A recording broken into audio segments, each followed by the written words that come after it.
what do you think is the deeper mindset to drive innovation? So if we have to get into that, I'd like to look at and share with all of you the way we currently are. Despite what we are going through, there's so much of innovation that's happening around. And I'm going to quickly do this. I'm going to share my screen. So what I thought might be of interest and might set the context for this conversation today, right? And Raj, in response to your question, right, what is it that we need to think of? What are some of the facets of innovation that we need to look at? But even before we get into that, I have a couple of questions. How many of us are aware of what this is? Something that happened in the last couple of months. There's been a lot of talk around it. This is worth 69 million USD. Does that ring a bell? This is the NFT. This is actually a breakthrough innovation that has happened in the art space, where NFTs are valued so high, where a person called Beeple was not able to sell his painting for $100. It's now been able to sell his NFT for 69 million USD. What is this all about? It's about his 5,000 days that he has spent putting together data and using blockchain. He's been able to trace his entire journey. And this is something that has been bought by somebody. So in the context of innovation, look at the way in which people don't really want to possess an article, but they're fine having something which is in the digital space, which can be shared with everyone, right? So this is the NFT. I'm just going to go into something out here. All of us have probably seen this or heard about it. The first one out there, and we've been speaking about it. We have Elon Musk, who has set up his Tesla in India.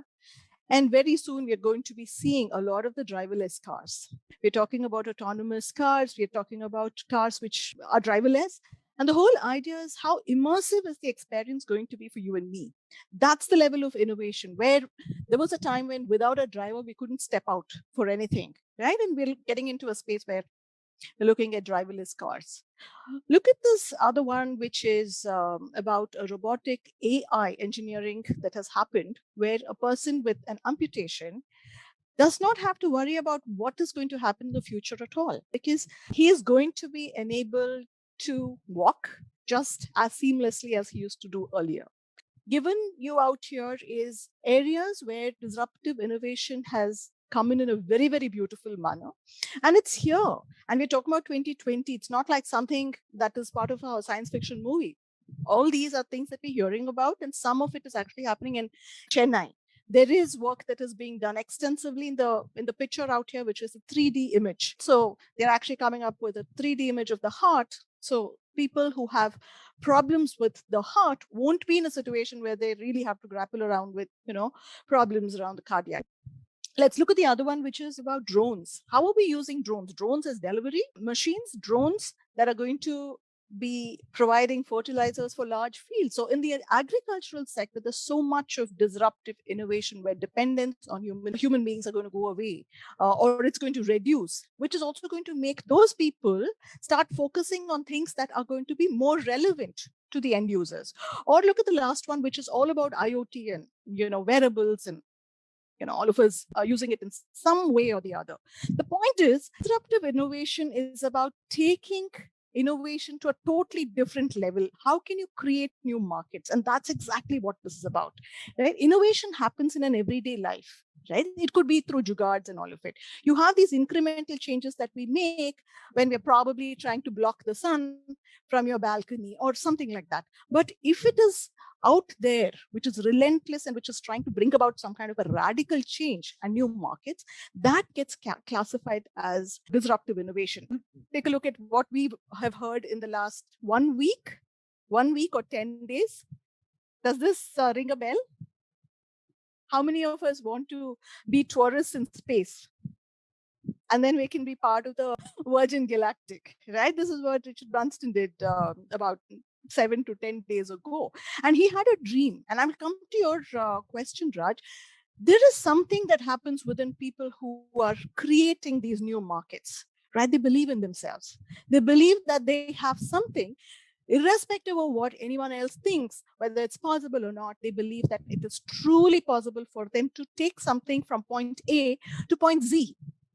right? And that's the beauty of innovation. So, or take a look at this. If you want to take a look at the Sistine Palace, you don't really need to go there anymore. You have virtual museums that are created. In fact, I'm currently working with a particular team to reimagine museum experiences, and it's a fascinating area to work in because you can actually have immersive experiences out here. You have so much of technology that can come together to give people experiences. You have AR, VR, and all of that to facilitate. Okay. Or in case you want to take a look at the Amazon, you can do that as well. You don't really have to go to the Amazon forest.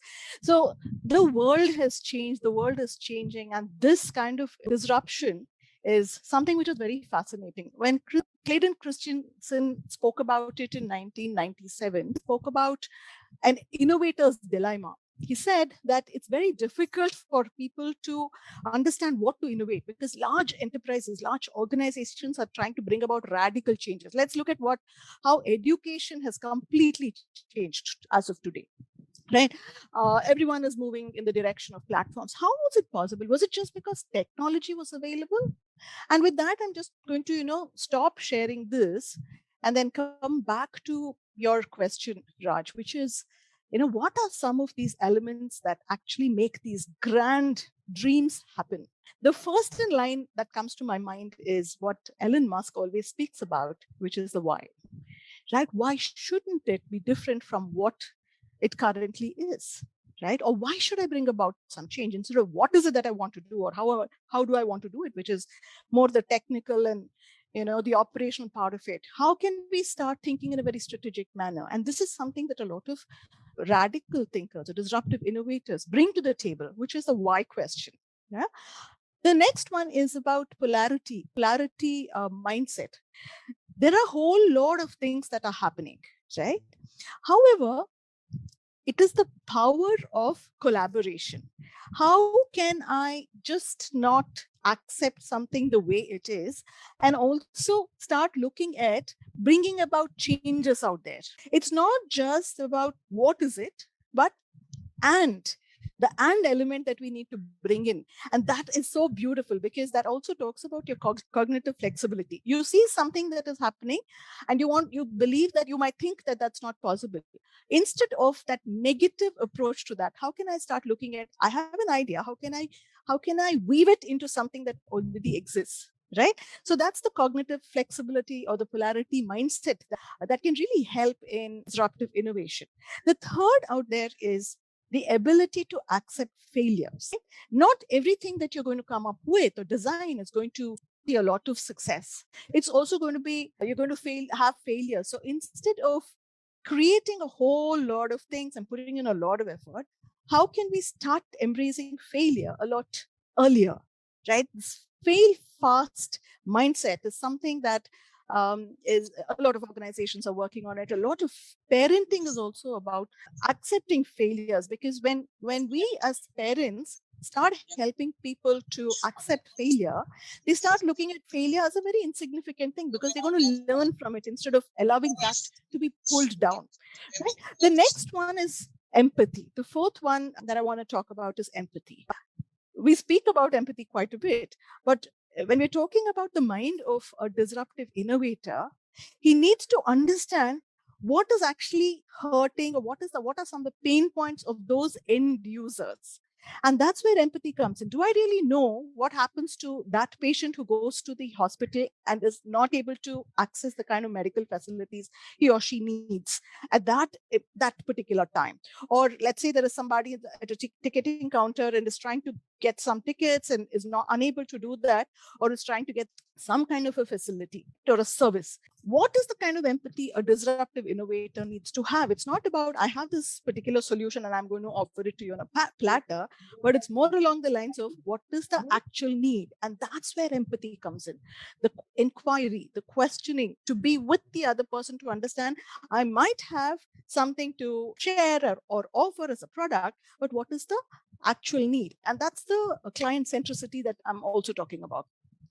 The last one out here is believing is seeing. Again, it's about the belief part of it, right? And I believe that disruptive innovation also has an alignment between the body, mind, and the soul. So it's important for us to be able to understand that there's a lot that goes into innovation, which is about believing. I believe that this is possible, and that's the reason why I'm going to make it happen. I don't have to see something to believe that it's going to be possible, but I just need to believe that it's going to be possible nevertheless. I don't have a wireframe. I don't have a grand plan or a strategy, but I believe that I'm going to be making it to space, just like Branston went with his, Virgin Galactic. Yeah. So these are the 5 things that I believe are the mindsets that are different from a disruptive innovator versus somebody who probably has ideas and who brings about incremental changes.